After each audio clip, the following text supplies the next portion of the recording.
जय श्री कृष्ण। 10वें अध्याय का महात्म्य इस प्रकार। श्री नारायण जी बोले, हे लक्ष्मी जी, अब 10वें अध्याय का महात्म्य कहता हूँ, आप श्रवण करो।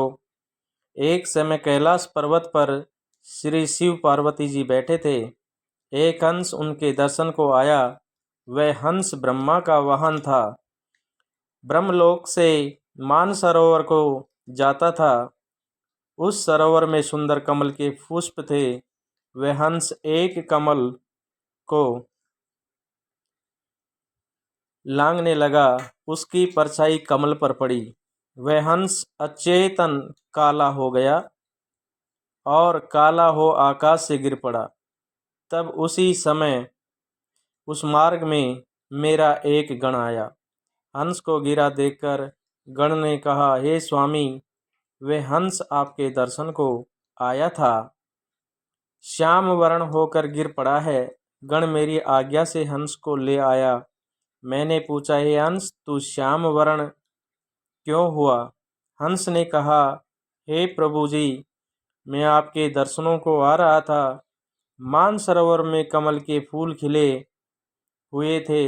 मैं उनको लांघ कर आया।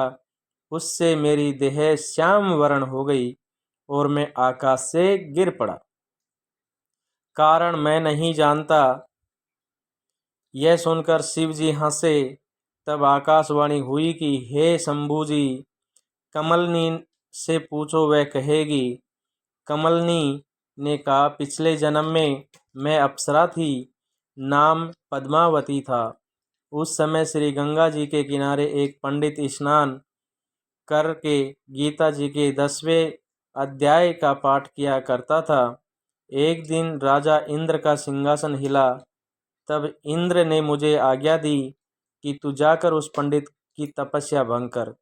आज्ञा पाकर मैं उस विप्र के पास गई। उस विप्र ने मुझे श्राप देकर कहा, हे पापिनी, तू कमलनी हो जा। उसी समय में कमलनी हो गई।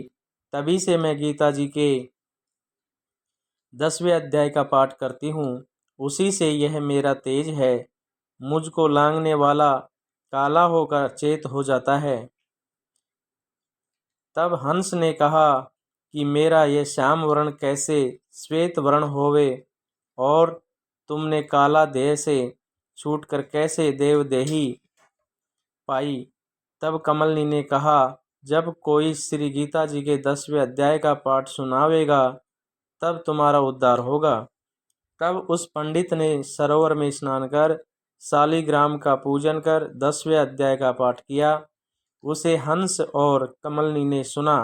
तब उनका उद्धार तत्काल भया। हंस श्वेत हुआ, कमलनी देव देह कन्या हुई। जय श्री कृष्ण। जय श्रीमद् भगवत गीता जी।